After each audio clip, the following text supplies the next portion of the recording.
Hi, it's Mark Bossert, producer of the Pawlik Automotive podcast and video series. We're here with Mr. Bernie Pawlik, of course, of Pawlik Automotive in Vancouver, Vancouver's best auto service experience, and 19-time winners.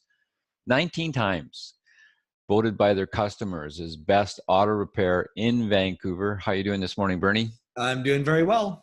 So we're talking about a Subaru Impreza today. 2009, there was an AC compressor issue. What was going on with this Subaru? So this vehicle came in with the basically the belt driving the AC compressor was gone, and the compressor pulley was seized up. The compressor pulley bearing had failed and caused the belt to basically burn off. And there was no belt there at all? No belt there at all, no. So what caused? Well, the belt is always turning with the engine running, and the compressor pulley, of course, is always being driven. The compressor does switch on and off with the clutch, but the actual pulley is always being driven. So if that seizes up, then belts will break.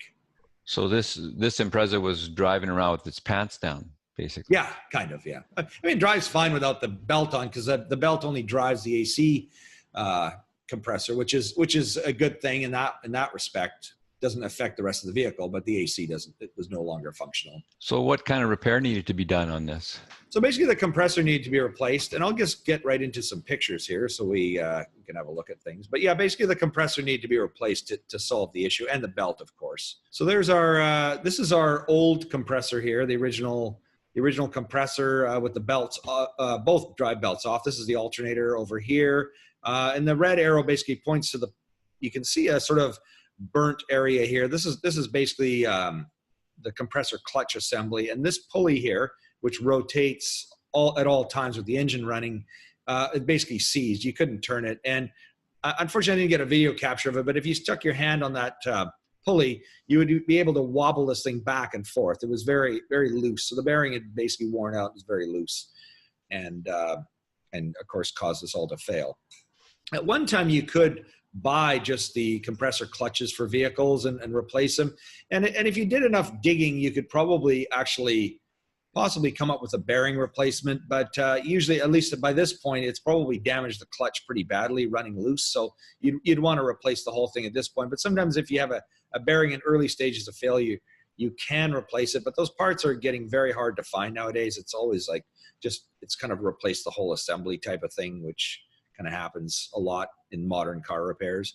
This is our new compressor mounted. You can see it's much shinier and clean. And so this is what the hoses are not attached to the system, but that's basically the belt installed and the new compressor put in place. So is this a large job? As far as air conditioning, no. I mean, labor-wise, it's not particularly difficult to do, but it does involve, of course, evacuating the air conditioning refrigerant and then recharging the system afterwards. But as far as actual component replacement, it's one of the easier items to do in an air conditioning system. I mean, the evaporator is definitely the worst because that's located behind the dash, and you have to generally have to tear the whole dash out on 99% of cars.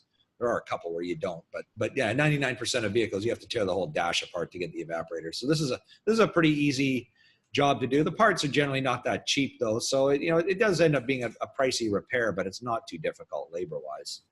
And is this a pretty common failure on Subarus?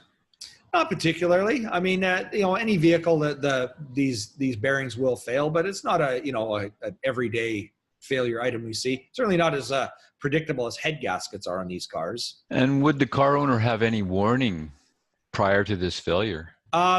Yes, normally you would. You'd normally hear a sound coming from the engine. There'd normally be some some sort of grating sound, a grindy sound. And so sometimes it can be a little subtle, but normally you should be able to hear something. And certainly before the belt failed, it probably made some very loud screeching noises. But by that point, it's definitely too late. So it's winter now in Vancouver, which means no need for air conditioning. Would it have been possible to have left this repair for warmer weather? So on this particular car, certainly you could have, because as I said, the compressor is driven by its own belt. If you have a vehicle with a serpentine belt, and that's a belt that drives all the components, you really can't do that because you have to have that piece in there. They don't.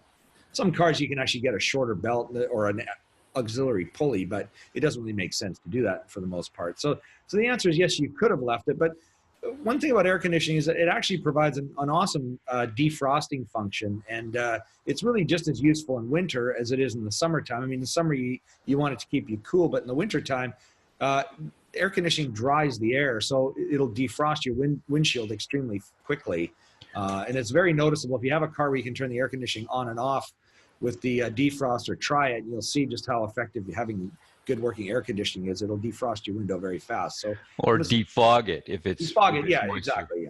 Yeah. Not frost. We say the word frost. Yeah, defog. Like get the fog off the inside of the windscreen.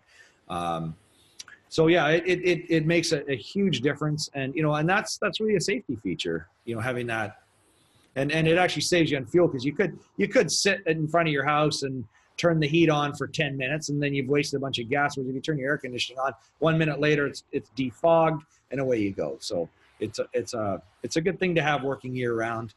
And of course, as it cycles year round, it keeps everything moving, and it actually keeps the components lasting longer than it would at other times of the year. So there you go. If you have a Subaru in Vancouver and you need some maintenance or repairs, the guys to see are Pawlik Automotive. You can reach them at 604-327-7112 to keep your windows fog-free, or any other kind of repairs or maintenance. And you have to call ahead to book because they're busy, unlike many other shops.